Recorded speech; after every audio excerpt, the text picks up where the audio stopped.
relevant in area pre-refrigerator because it was used essentially to preserve the meat. The moment people find refrigerator, nutmegs, become irrelevant. Indonesia continue to repeat that story again and again. This afternoon we heard about the rubber. We also heard about the logging. Now, which is very relevant, we are talking about the palm oil. I do believe over the long term, country with a competitive product are more likely to prosper rather than country without any competitive product.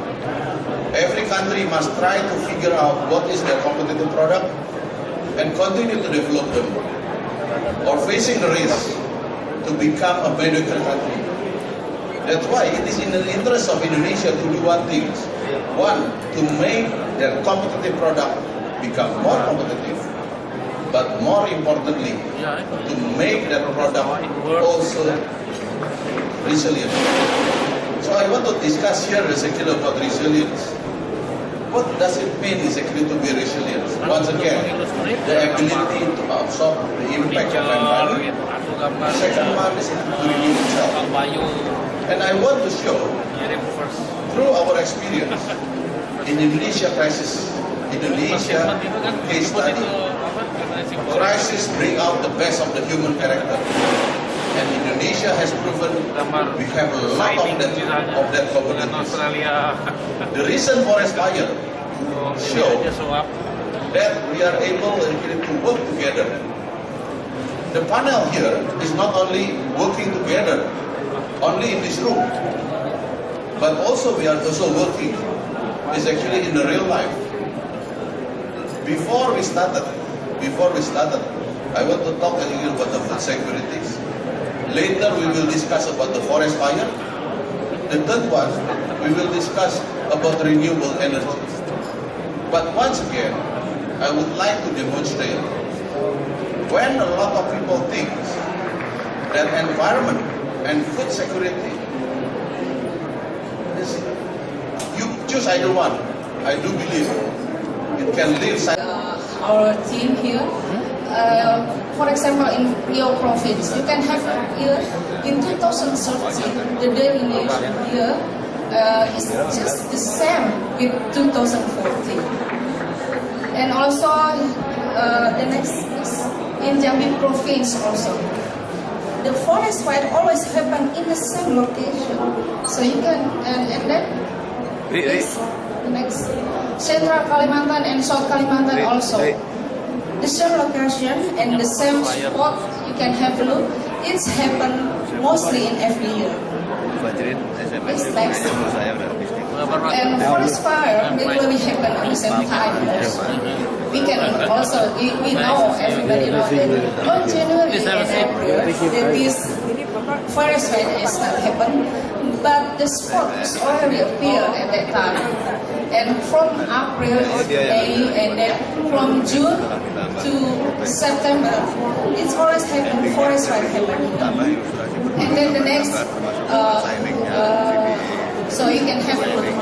On the 2015, we know that forest fire happened, so the escalation is so high, 2.4 million hectares disappear, supplies of that, yeah. That is because of two natural phenomena that happen. Diplomat and El Nino. Diplomat and El Nino extend Indonesia dry season that support the phenomenon of forest fire. We can have that is the red. That is an extreme fire happen. We can have look there and high in the yellow. In some provinces happen and moderate in the green and low is blue. We can have look. North Sumatra is not happen for the forest fire. That is made my minister proud very much. Why in my province that is no fire? Maybe because all the land already doing heavy activity. Economic activity is already happening in North Sumatra with palm oil. That's why we proud of it. And then next please.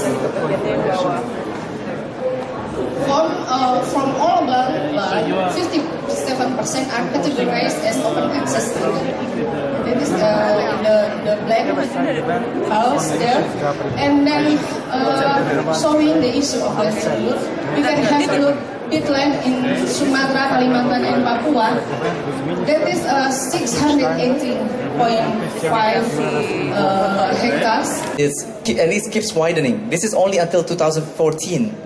If we project this to 2020, this is a scary picture. And this will have impact to our trade deficit. Next slide. If we look deeper on the causes of this, you can see that fuel and electricity are the two biggest components of this. Fuel and LPG, 3 kilograms, being the biggest factor. And one of the reasons because of the subsidy that we've been having is almost like a steroid for us to keep consuming something that we cannot sustainably have. Next slide. So if you look at the current account deficit of our country, in the last year and a half, we've been in negative territory. And if we project this forward, because of the low commodity price, of the low export, we talk about palm, we talk about rubber, we talk about coal, everything is low. In fact, today, the price of coal is below cost. 70% of coal companies in Indonesia are underwater. If you talk about rubber, which 99% are owned by rubber smallholders, the price is below costs. And palm is similar. At 5,500 rupiah, if I do a net and I calculate my production costs, including depreciation and interest, it's already under the water. So if Indonesia continues this trend and don't have another alternative solution, we will be under the water as well. We being Indonesia. Next slide. So what's the solution? There are 4 energy alternatives in the world that can substitute for fossil fuel. Soybean, palm oil, rapeseed oil, and sugarcane. Which amongst these 4 are the most suitable for Indonesia? Next slide. Palm oil, this shows the picture of the business process of palm oil. But there's one message that I want to say here. All the products of a palm fruits, palm trees, the fronds, the wastes can actually be converted either into food, energy, compost, even for cosmetics. Key ingredient that goes into cosmetics. So you can think of it as zero waste commodity. So it's a really good, it's a miracle product, if you will. Next. And if you take a look at the production of palm oil in Indonesia, it has continued to grow. We're #1 now in the world. We produce 33 million tons of palm oil. And if we compare with sugar, the gap is really big. In fact, Indonesia today is the largest importer of sugar, mainly for food. So for us to substitute fossil fuel from sugar, it really doesn't make sense. What makes sense is actually for palm oil. This the board manager, the fourth country that has almost 250 million of people after China, India, and USA, and the population growth is about 1.2, and economic growth is around 6% per annum, and by that to growth, population growth and economic growth, we need to build our energy at the rate of 8% per annum. Meanwhile, our electricity ratio is still low. It is about 86% of the people of Indonesia got electricity, but that means 40% of them still live in the darkness so far. And energy in Indonesia has now become the basic need and also the prime mover of the economic growth. Here is the energy situation so far in Indonesia. We like almost 80 or 90% or 95% of our energies come from the fossil fuels. And as we are now, the fossil energy resources is going down every year. And we also know that the fossil energy causes global warming and also the climate change. And we would like, through the government regulation, we would like to replace or substitute the fossil fuel with the renewable one. So we already have the target. As you see in the graph, right now the portion of the renewable energy is still small. It's about 5%. But by 2025, the contribution of the renewable energy should be reached minimum 23% in terms of the primary energy. And if we convert into the electricity, we need to build 43 gigawatt by 2025. That means within 10 years, we have to generate at least 34 gigawatt additional of power plant. And how we can do that? The government and also the parliament already agreed the principle how we have to manage the energy. There are 5 principles. Number 1, we have to maximize the utilization of renewable energy.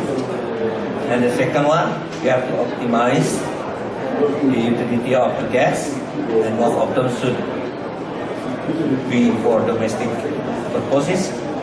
And number 3, we have to minimize the oil consumption. And the 4th, the coal, it should be prioritized for the feedstock of the power plant rather than as the export commodity. And if there are of you questioning how about the nuclear plant in Indonesia, we have not decided yet. So we put the nuclear plant as the last option. All of these principles. However, we hardly discuss about this because we have so many islands. Losing 2,000 islands, it seems actually no problem. We still have 15,000 islands. That's why I think it's actually, Indonesia is very resilient in terms of climate. Let me share you my experience with Parida. All those islands face 3 similar problems. The first one, rising sea level. The second one, waste. As we speak, almost all islands have a problem with the plastic waste. We have a problem is actually how to dispose those waste. In Jakarta, our governor is fighting actually how to handle the waste. And the third problem is electricity. So, within less than a week, we discussed actually with the Minister of Maritime, Ibu Susi. Ibu Susi pushes the President. President talked to Parida. That's why actually in the government speech, it mentioned about waste to energy programs, which is actually Parida is actually brainchild. Parida is actually has a film showing that one. Show it next. So the risk level among 17,500 islands.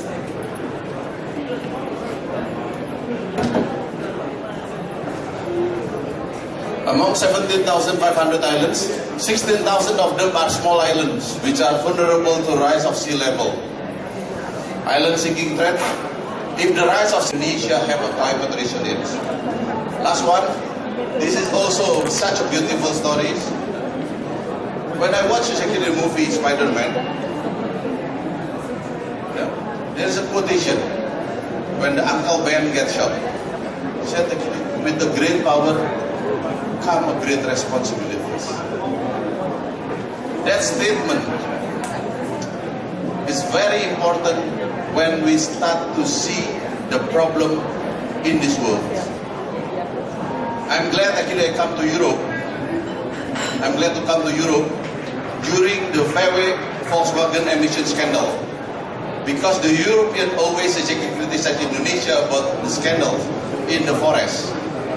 But now, Volkswagen scandal happened in the heart of Volkswagen automotive industry, which is a German automotive industry. And German is actually the heart of German economy. So, before I came to Paris, I asked my staff, can we get a Volkswagen car for our transportation? Why we want to do so? Because we believe in the constructive agreement. We believe basically when people make a mistake, people must given basically the opportunity to improve basically their corporate behavior. Forest fire is actually 90% caused is actually by human. We can only call CPO superior goods of climate change. Again, 90% of this is caused by human. And I can say that. Now, and then I have, the theme was to talk about constructive engagement, constructive dialogue. And again, last week I was in Stuttgart, in Germany. I spoke to every German that I can talk to about Volkswagen. Every German citizen knows it and knows the consequences. Because when they buy Volkswagen, they get a tax incentive. So they feel that they contributed to this emission because they got the tax incentive. Now they demand the government. What I was saying about trust, I think there's still a lot of work to talk about trust. Back in our country, I have to say back in our country in Indonesia, there's still a lot of work for all parties. Not just the corporation, but also civil society. I had to sit down with a couple of these key actors, economic actors, to see my gut feeling, how sincere they are in talking about saving the earth, mitigating climate change. And whether it's true, they made such an effort trying to mitigate or to reduce the emission of climate change. So I like to see how these big work trust. There is civil society, there is consumers, but I also would like to give a little bit of, they call it the human rights standard, whether it's law or voluntary. Back in Indonesia, human rights is still voluntary. It's not a law yet for corporation. This is human rights, it's still voluntary.